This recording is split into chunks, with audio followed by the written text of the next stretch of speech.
Bueno, buenos días a todos. El día de hoy les voy a presentar la tía. Espera un momento.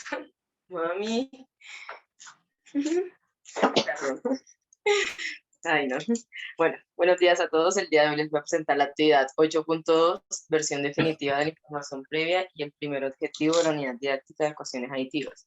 Somos el grupo 1, quienes habla Valeria Maestra y nuestro tutor Andrés Pinzón. En esta presentación voy a abordar los problemas que se presentaron y cómo los resolvimos al momento de redactar o determinar el trabajo final de esta actividad, las cuestiones que consideramos originales del trabajo y las cuestiones que consideramos que pueden contribuir al trabajo de los demás grupos. En primer lugar, en relación con los problemas que se presentaron, encontramos la redacción de algunos de los errores. Tuvimos como problemas al modificar errores como por ejemplo aquellos que iniciaban con la acción de asumir o suponer, ya que estas son acciones que nosotros no podemos observar al momento pues, al momento de estar observando el trabajo de los estudiantes y su desempeño en las tareas. Entonces teníamos por ejemplo el error 13, que decía que el estudiante supone que más que implica siempre una suma. Este error lo cambiamos por el de afirmar que más que implica siempre una suma. Esto al tener en cuenta que el estudiante pues, nos puede afirmar a nosotros que esta es su interpretación de esta frase en un enunciado de una tarea. También tenemos la modificación de los errores que indicaban la no realización de un procedimiento, como por ejemplo suponer que la solución es correcta sin verificarla. Esto en el fondo indica que el estudiante no verificó la solución, por lo que decidimos hacer un cambio y escribir que el estudiante escribe que la solución es correcta aun cuando encuentra diferencias entre el enunciado de la tarea y la respuesta obtenida. También tenemos que la actividad tenía muchos aspectos por cubrir, por lo que optamos por dividir pues la redacción de la descripción de las tareas, es decir, dividimos el trabajo, al tener en cuenta pues, que son 3 tareas para el primer objetivo, que cada uno podía redactar una de estas tareas. En relación con la tarea diagnóstica, la redacción sí se hizo en conjunto, al igual que la corrección de la primera actividad.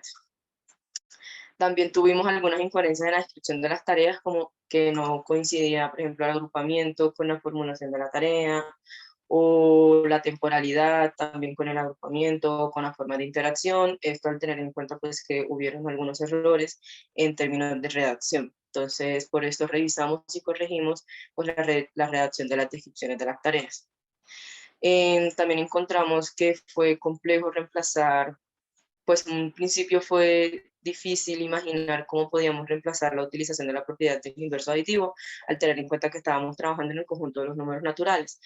Pero al tener en cuenta las recomendaciones de nuestro formador, decidimos utilizar la propiedad uniforme como aquella propiedad que le permite al estudiante despejar la incógnita en una ecuación. Esto al tener en cuenta pues, que puede restar un número a ambos lados de la ecuación de manera que la incógnita quede pues, despejada. En cuestiones que consideramos originales del trabajo, pues que la tarea diagnóstica puede servir como apoyo para otras unidades didácticas, pues cubre conocimientos previos que pueden ser abordados al enseñar otros temas como adición, sustracción, multiplicación y división. También encontramos que la redacción del documento puede ser tomada como referencia para redactar otros documentos y que las situaciones de las tareas se marcan en contextos de tipo científico y personal.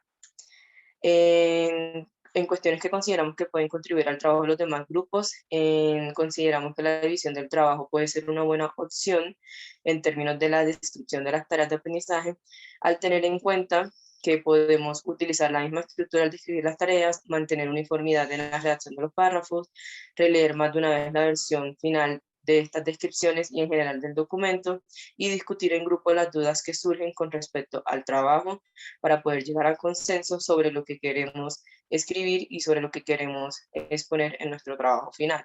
Entonces, pues consideramos que esto puede ser una buena opción si se tienen en cuenta estas consideraciones.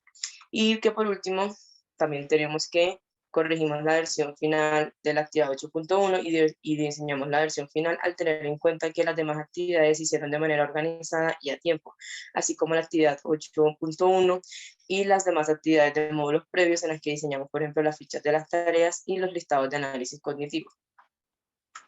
Muchas gracias.